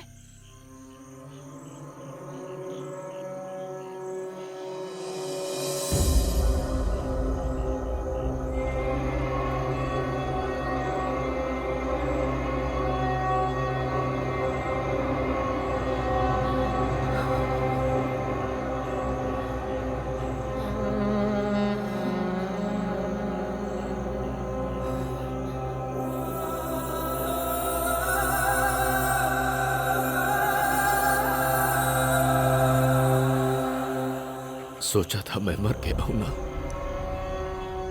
काश ऐसा हो गया होता तो अच्छा ही होता। मेरे जाने के बाद एक बच्ची के साथ जिंदगी से जंग कब तक अकेले लड़ती? कोई तो सहारा चाहिए था ना, है ना?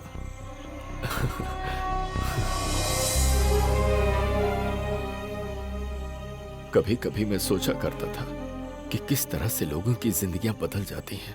अब मैं भी उन्हीं में आ गया हूं। सोचा नहीं था ऐसा होगा।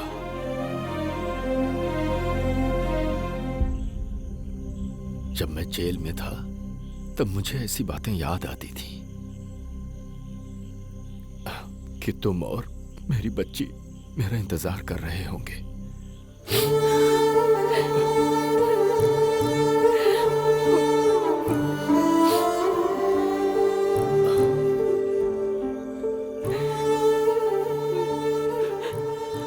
अंदर कौन है ये मैं नहीं पूछूंगा। ऐसा करने से मेरा दर्द और बढ़ जाएगा।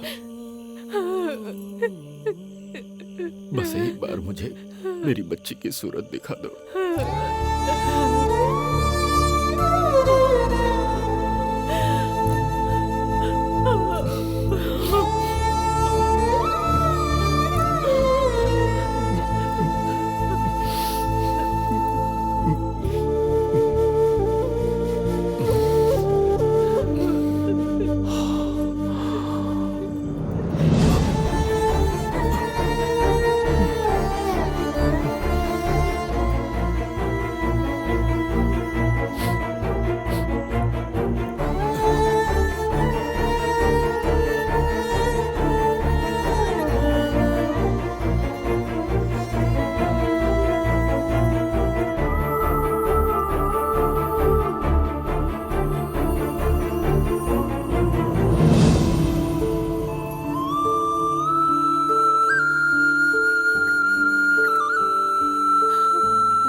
बचाओ, बचाओ, बचाओ।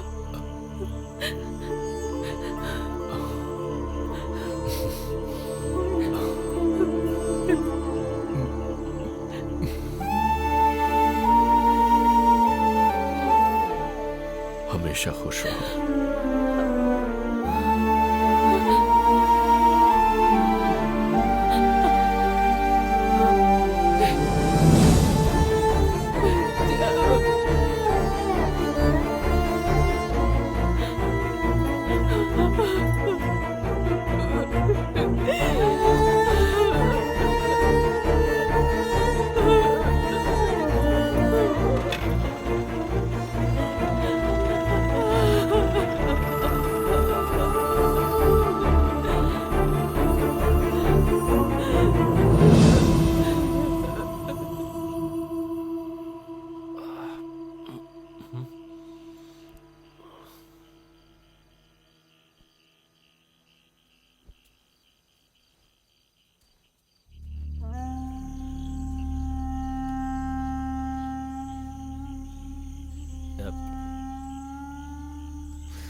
क्या बात है?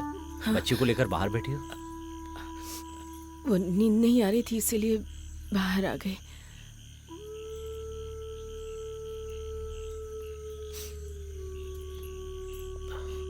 मैं बाहर ही रुकता हूँ। हाँ। यही ठीक रहेगा। वैसे भी ये चौखट पार नहीं करनी थी और आगे से करूंगा भी नहीं।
चलोगे नहीं?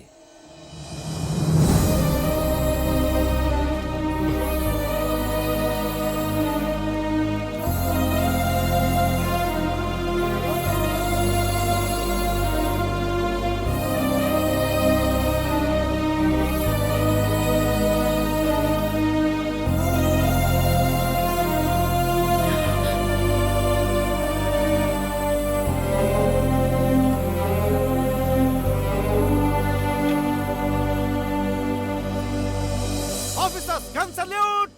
Arms up!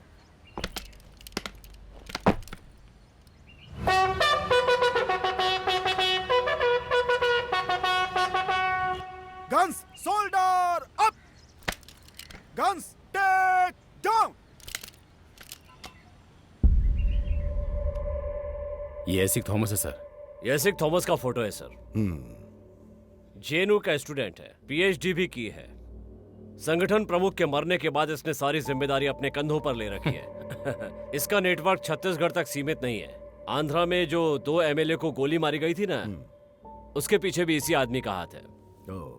Next, Sudev sir. ये सुदेव है, एसिक का राइट हैंड है।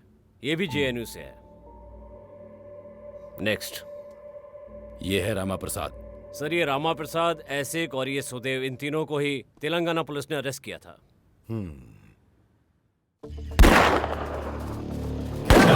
रुक जाओ, तुम आगे से जाओ। रुक जाओ, छोड़ना मत उसे।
Track team, follow. All men follow up. All men follow up.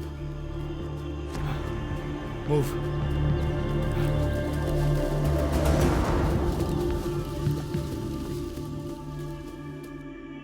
Sir Rama Prasad encounter में मारा गया। फिर सुदेव और एसिक के बीच में थोड़ी अनबन हो गई। मामला इंटरनेशनल और इंडस्ट्रियल सिक्योरिटी का होने की वजह से तेलंगाना पुलिस ने ये मामला हमें सौंप दिया। संयोग से एक सस्पिशियस कॉल की वजह से सुदेव को ट्रेस कर लिया गया, लेकिन सुदेव देश छोड़कर चला गया। पर एसिक पे हमेशा पुलिस की नजर थी। बट रिसेंटली सुदेव का किसी के पास कॉल आया। Whom did he contact? Sir मैं उसी पे आ रहा हूँ। एसिक अपनी प्लान के लिए जिस आदमी से मिला वो सुदेव की जान पहचान का था। उस आदमी को नागाकोर के रास्ते में हम लोगों ने अरेस्ट किया। ठीक से पढ़ना, मैं आता हूँ। इधर आना जरा। अब तुम्हारा यहाँ रहना ठीक नहीं है, समझ रहे हो ना? वेणु भाई को पता चल गया है। हाँ। कल किसी भी तरह तुम्हारे लिए बोट का इंतजाम करवा दूंगा मैं, समझ गए ना? चलता हूँ। ठीक है। तुम तैयार रहना।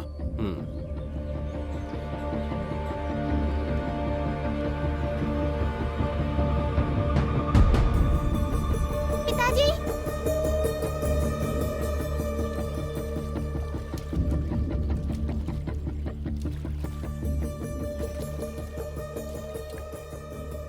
Okay, good job sir.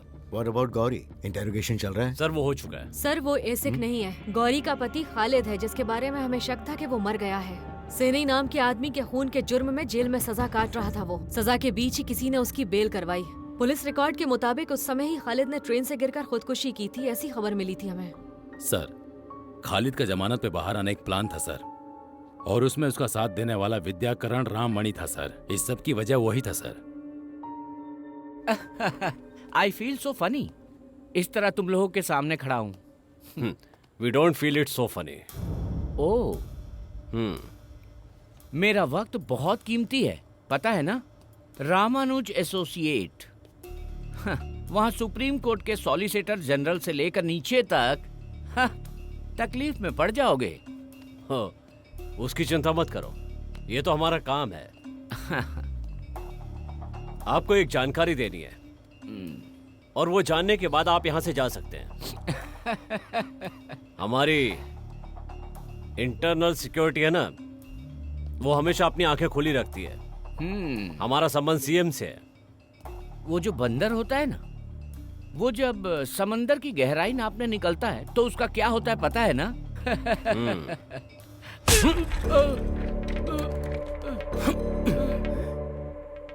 समंदर तो तूने देखा होगा, लेकिन उसकी गहराई आज दिखाता हूं तुझे। अपना मुंह खोलेगा तोड़ना शुरू सर, करे।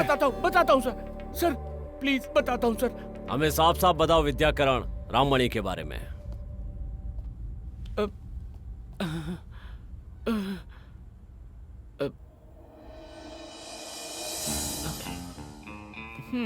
वैसे मैं क्या बोल रहा हूँ, इस गुनहगार को सजा देना मेरे जैसे लोगों का काम है और उससे मुझे सुकून मिलता है। और इन सब काम के लिए आउट ऑफ द वे जाके मुझे ज्यादा पैसे मिलते हैं।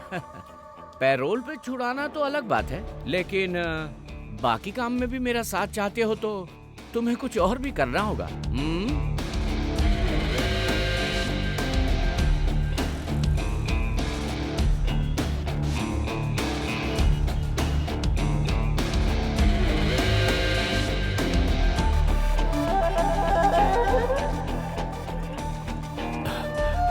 कितना हुआ भैया? 300 रुपया साहब।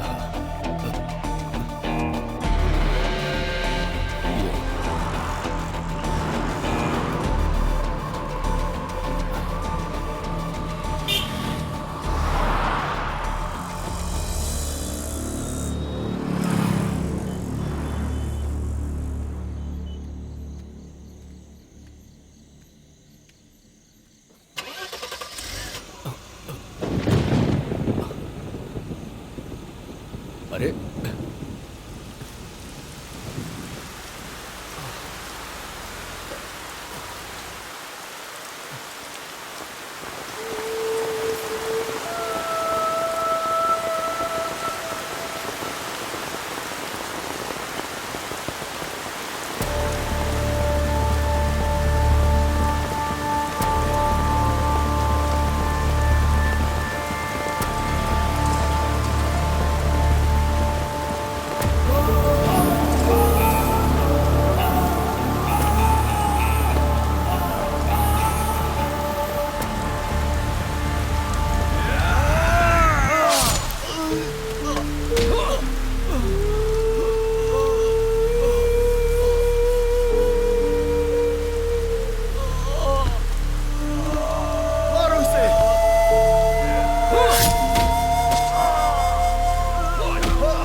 फेंक दो इसे।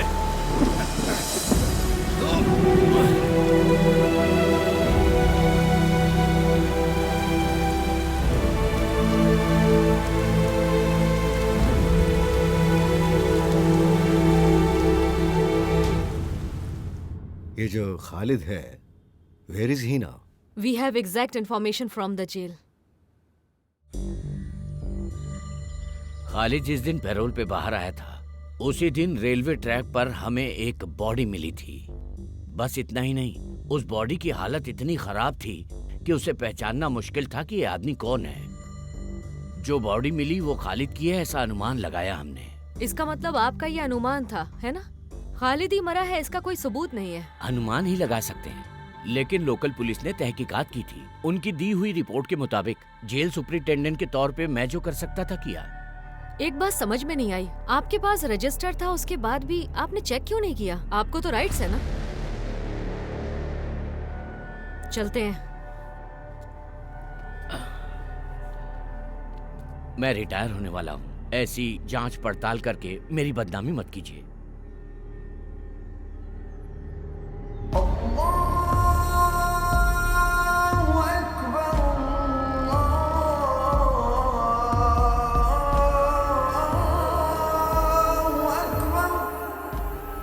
खालिद को ढूंढने के चक्कर में हमने पूरा इंडिया घूम लिया।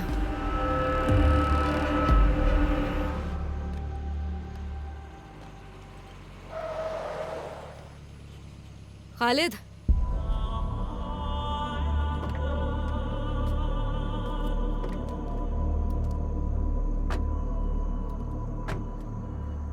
खालिद, हमें तुमसे कुछ सवालों का जवाब चाहिए।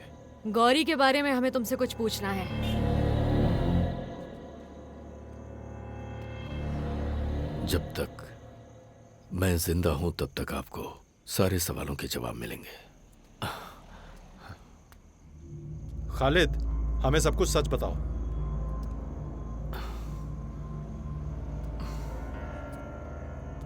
ठीक है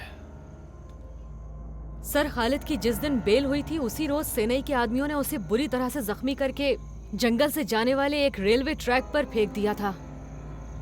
और वहीं पास में रहने वाले कुछ आदिवासियों ने जब खालिद को जख्मी हालत में देखा तो उसे उठाकर अपने साथ ले आए और फिर उसके बाद उसका अपने तरीके से इलाज किया और उसकी जान बचाई। ठीक उसी दिन 5 किलोमीटर की दूरी पर एक मजदूर आदमी आत्महत्या करके अपनी जान गंवा चुका था। उस आदमी की बॉडी को ही खालिद के नाम पर पुलिस रिकॉर्ड में दर्ज किया गया। महीने भर इलाज करने के बाद खालिद जब चलने लगा तो वो गौरी से मिलने के लिए वापस गया। केरला भूमि नाम के अखबार में एक ऐसी खबर लिखी हुई थी जिसको पढ़ने के बाद खालिद के बारे में पता चला। सर, ऐसे कैसे इन सब के बीच में आया? सर, एनकाउंटर से बचकर ऐसिक अपने किसी जिगरी दोस्त से मिलने के लिए एक बोट में जा रहा था।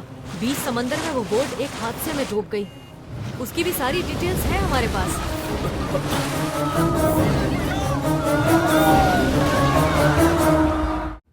सर, उदिया प्राणम, उस अखबार का एडिटर, और उसकी पत्नी और सोशन थॉमस, इन सभी पर हमारी टीम की पैनी नजर थी, खासकर इनके कॉल रिकॉर्ड्स पर।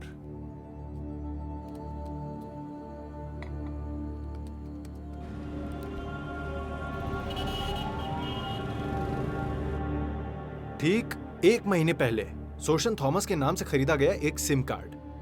उस सिम कार्ड को इस्तेमाल करने वाला शख्स था सुदामन। उस पर बार बार जो फोन आया करता था उसमें शोषण के फॉरेन नंबर की भी पूरी लिस्ट थी। साइबर सेल की सहायता से उस नंबर को ट्रेस करके सुदामन को हमने लोकेट कर लिया था। नया भारत के नाम से अखबार चलाकर आप लोग जो भी काम कर रहे थे वो सारे काम हमारे सर्विलांस के अंडर में है। आप लोग अपने पावर का गलत इस्तेमाल करते हैं। पब्लिक प्रॉपर्टी को जो नुकसान पहुंचाता है उसका भुगतान उसे खुद करना पड़ता है। ये नहीं पता आपको? किसने भरपाई की आज तक? ये सिर्फ बोलने वाली बात है। मुंह बंद करो अपना। अगर ज्यादा मुंह चलाओगी तो ठीक करना भी आता है। आप भी शांत हो जाइए। You have to cooperate with us. Arrest करने के लिए आए हैं ना आप लोग? शाम होने के बाद औरत को अरेस्ट नहीं कर सकते। ये सुप्रीम कोर्ट की गाइडलाइंस हैं। ये तो पता है ना आपको? We will wait till sunrise.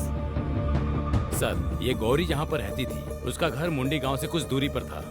वो जगह किसी रामू के पत्नी के नाम पर थी और पेपर भी सारे उसी के नाम पे थे। सर, उसी के पास रस्सी का कारखाना था। गौरी वहीं काम करती थी। एसी के अरेस्ट होने के बाद गौरी को काम से निकाल दिया गया। सर, लेकिन ये भी सच है कि ऐसिक को गौरी बिल्कुल नहीं जानती थी। सर, हम ये जान के क्या करेंगे कि उसने जानबूझ के किया या अनजाने में? हमें उसे अरेस्ट करना चाहिए। Call her. दुनिया के सामने मैं एक आतंकवादी ऐसिक की पत्नी हूँ और पुलिस की नजरों में एक आतंकवादी को पनाह देने वाली एक गुनहगार, अपने पति का विश्वास तोड़ने वाली एक पत्नी हूँ मैं। एक विधवा की जिंदगी जी रही थी मैं। सारा दिन यहाँ वहां दौड़ती हुई अपने पिता की राह देखने वाली बेटी के साथ हम अपनी जिंदगी में खुश थे। एक दिन अचानक से एक आदमी समंदर में बहता हुआ आया तो वो उसे ही अपना पिता मानने लगी। उसकी खुशी देखकर मैं भी उससे नहीं कह पाई कि ये तेरे पिता नहीं है। मुझे नहीं पता था कि वो इंसान कौन है। पारों की खुशियां देखकर मुझे ऐसा लगा कि वो आदमी मेरी बेटी की खुशियां और जीने का मकसद बनकर आया है, जिसे मैं मरा हुआ समझती थी। एक रात वो लौट कर आ गया उस दिन मैं जीना ही नहीं चाहती थी।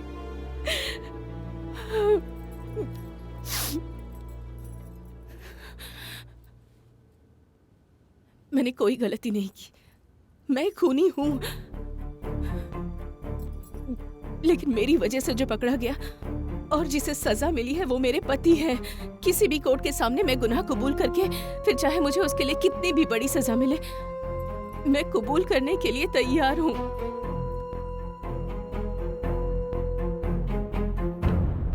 गौरी, तुम जरा बाहर ठहरो, हम बुलाते हैं।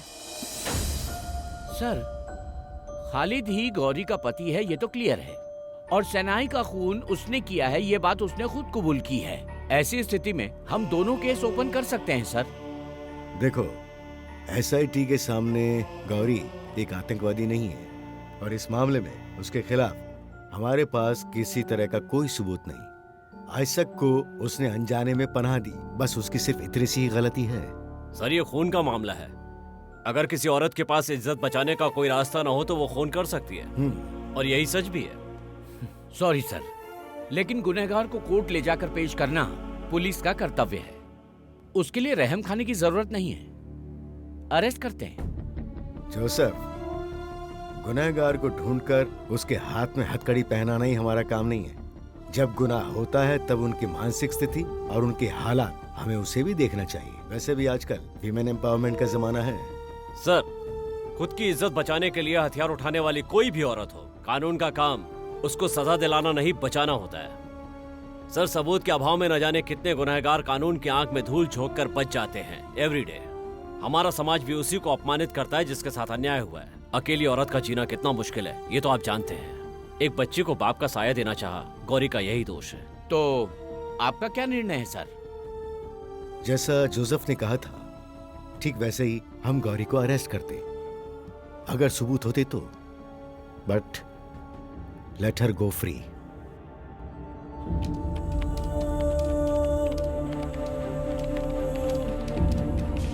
जिस उग्रवादी एसी को पुलिस ने अरेस्ट किया था, गौरी ने कबूल किया है कि उसके साथ उसके संबंध थे, लेकिन पुलिस ने गौरी को छोड़ दिया। वाइनर में जिस रत्नाकर सेनाई का खून हुआ था, उसकी खास खूनी गौरी नाम की उस शख्स को पुलिस ने छोड़ दिया है। आखिर उसको किस बिनार पर छोड़ा गया है, इन सवालों का जवाब पाने के लिए काफी बहस हो रही है। अभी बताया गया कि गौरी बेगुनाह है, इस बात के पुख्ता सबूत तो नहीं है, लेकिन शतरंज के खेल में गौरी सिर्फ नाम के लिए गौरी नहीं, बल्कि उग्रवादी गौरी है।